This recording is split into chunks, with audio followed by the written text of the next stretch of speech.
This is my first Ukraine Defense Contact Group, and I'm honored to join all of you today. And I appreciate the opportunity to share President Trump's approach to the war in Ukraine. We are at, as you said, Mr. Secretary, a critical moment. As the war approaches its third anniversary, our message is clear. The bloodshed must stop, and this war must end. President Trump has been clear with the American people and with many of your leaders that stopping the fighting and reaching an enduring peace is a top priority. He intends to end this war by diplomacy and bringing both Russia and Ukraine to the table.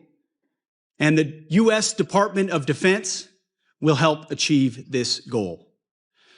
We will only end this devastating war and establish a durable peace by coupling allied strength with a realistic assessment of the battlefield.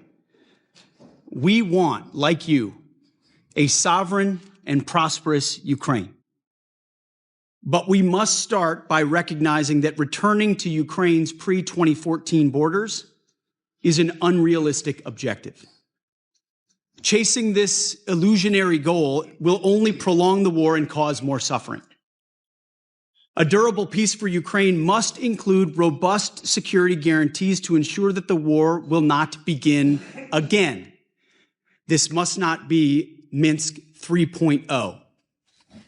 That said, the United States does not believe that NATO membership for Ukraine is a realistic outcome of a negotiated settlement. Instead, any security guarantee must be backed by capable European and non-European troops. If these troops are deployed as peacekeepers to Ukraine at any point, they should be deployed as part of a non-NATO mission, and they should not be covered under Article 5. There also must be robust international oversight of the line of contact. To be clear, as part of any security guarantee, there will not be U.S. troops deployed to Ukraine. To further enable effective diplomacy and drive down energy prices that fund the Russian war machine, President Trump is unleashing American energy production and encouraging other nations to do the same. Lower energy prices, coupled with more effective enforcement of energy sanctions, will help bring Russia to the table. Safeguarding European security must be an imperative for European members of NATO. As part of this, Europe must provide the overwhelming share of future lethal and non-lethal aid to Ukraine. Members of this contact group must meet the moment. This means donating more ammunition and equipment, leveraging comparative advantages, expanding your defense industrial base, and importantly, leveling with your citizens about the threat facing Europe. Part of this is speaking frankly with your people about how this threat can only be met by spending more on defense. 2% is not enough. President Trump has called for 5%, and I agree.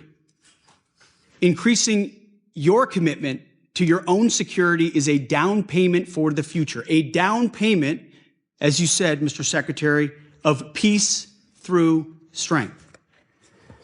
We're also here today to directly and unambiguously express that stark strategic realities prevent the United States of America from being primarily focused on the security of Europe.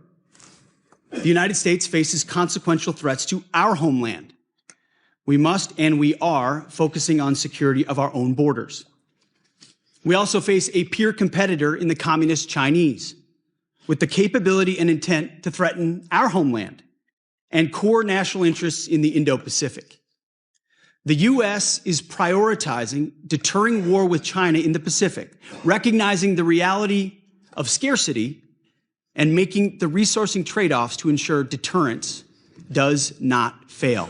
Deterrence cannot fail for all of our sakes. As the United States prioritizes its attention to these threats, European allies must lead from the front. Together, we can establish a division of labor that maximizes our comparative advantages in Europe and Pacific, respectively. In my first weeks as Secretary of Defense, under President Trump's leadership, we've seen promising signs that Europe sees this threat, understands what needs to be done, and is stepping up to the task. For example, Sweden recently announced its largest ever assistance package. We applaud them for committing $1.2 billion in ammunition and other needed material. Poland is spending 5% of GDP on defense already, which is a model for the continent. And 14 other countries are co-leading capability coalitions. These groups are doing great work to coordinate Europe's contributions of legal assistance across 8 key capability areas. These are first steps. More must still be done. We ask each of your countries to step up on fulfilling the commitments that you have made.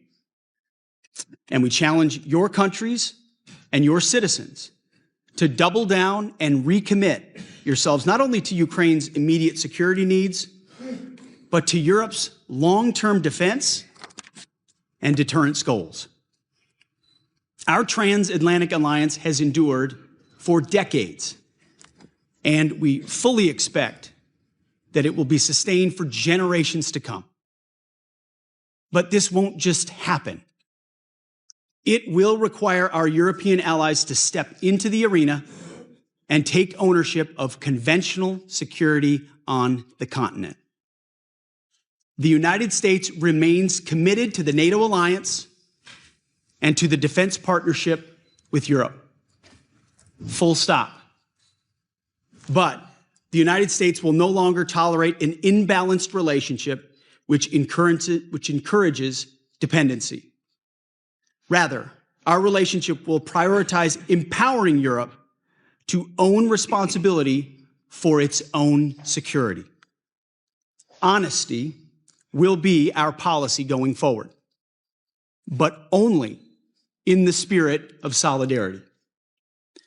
President Trump looks forward to working together, to continuing this frank discussion amongst friends, and to achieve peace through strength together. Thank you. No questions, I'm afraid. Secretary Hegseth, we hear you. We hear your commitment to NATO, to Article 5, to a sovereign Ukraine, and to your defence partnership with Europe. We also hear your concerns. On stepping up for Ukraine, we are and we will. On stepping up for European security, we are and we will. And you've just spoken about peace through strength. We are 50 nations strong here, all determined to put an end to Putin's war, to do so together. Ladies and gentlemen, we have work to do. I will now ask the media to leave.